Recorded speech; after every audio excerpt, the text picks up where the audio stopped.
एक सबसे ज़्यादा जो बच्चों का हताश करता है, बच्चों का जो डाउट रहता है और सबसे ज़्यादा बोलते रहते हैं कि पता नहीं कब कामयाबी मिलेगी, कितने साल लग जाते हैं, कितने साल और मेहनत करें, कब तक हम 15 से लगे हुए हैं, कोई 17 से लगा हुआ है, कोई 20 से लगा हुआ है। तो कितने साल लगते हैं और एक्चुअल में कितना टाइम लगता है और टाइम लगता है तो बच्चा पेशेंस के साथ किस तरीके से अपने आप को मोटिवेट करे, क्योंकि टाइम तो लगेगा, बट किस तरीके से अपने आप को वो जर्नी के साथ लगा रहे और किस तरीके से वो अपने आप को मोटिवेट रखे ताकि वो अपनी मंजिल तक पहुंच पाए।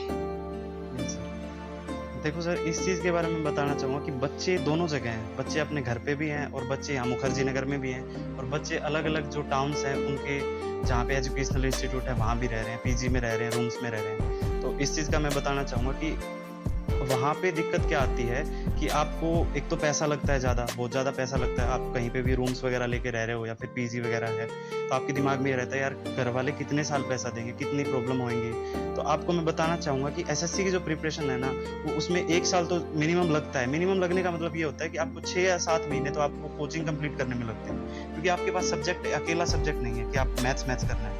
आपको सारे के सारे सब्जेक्ट कंप्लीट करने हैं, जैसे मैथ्स, इंग्लिश, रीजनिंग और जीएस।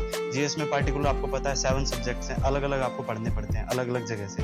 और एक सब्जेक्ट जैसे ज्योग्राफी है, ज्योग्राफी में भी कंप्लीट आपको पढ़ना पड़ेगा। आपको सारी चीज़ें वो देखनी पड़ेंगी कि कैसे सिलेबस में क्या-क्या आया है, सारा जो जैसे आप जीएस का सिलेबस देखोगे उसमें ज्योग्राफी लिखा होगा, उससे रिलेटेड इंपॉर्टेंट चीज़ें रहेंगी। तो जो इसमें जो टाइम लगता है एसएससी में वो मिनिमम 1 साल लगता है, और इसमें मोटिवेट करने का तरीका यही है सर।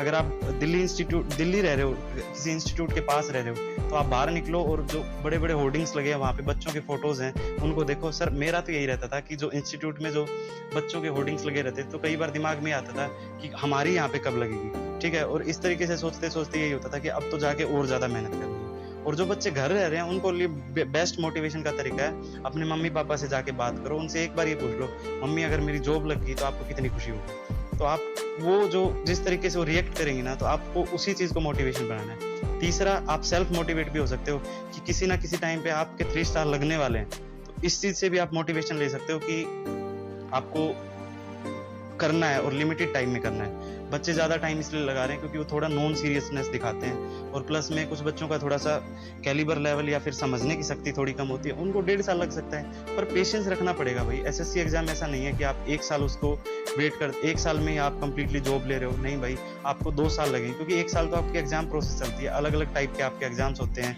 पहले प्री होगा, फिर मेंस होगा, उसके बाद लिस्ट आएँगी, फिर डीवी होगा।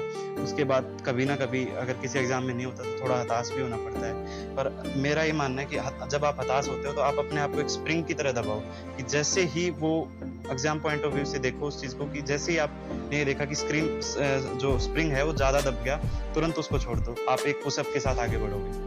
तो आपको हर एक जो चीज़ है, जैसे आप कंपटीशन अपने दोस्तों के साथ कर सकते हो। जैसे आपने बोला किसी को कि आज हम प्रॉफिट लॉस करेंगे, रात में क्वेश्चन पूछेंगे, आज हम रीजनिंग का मैथमेटिकल ऑपरेशन टॉपिक करेंगे, उससे रिलेटेड क्वेश्चन एक दूसरे से डिस्कस करेंगे। तो आप ऐसे करके खुद को मोटिवेट रख सकते हो। और टाइम लगता है, देखो अगर कोई अच्छी चीज़ होगी ना, तो आपको पता है कि अच्छी चीज़ हमेशा टाइम लेती है, ठीक है? बुर्ज खलीफा बना है, वो एक दिन में नहीं बना, उसको बनने में सालों लगे हैं। इसलिए be motivated and be patient.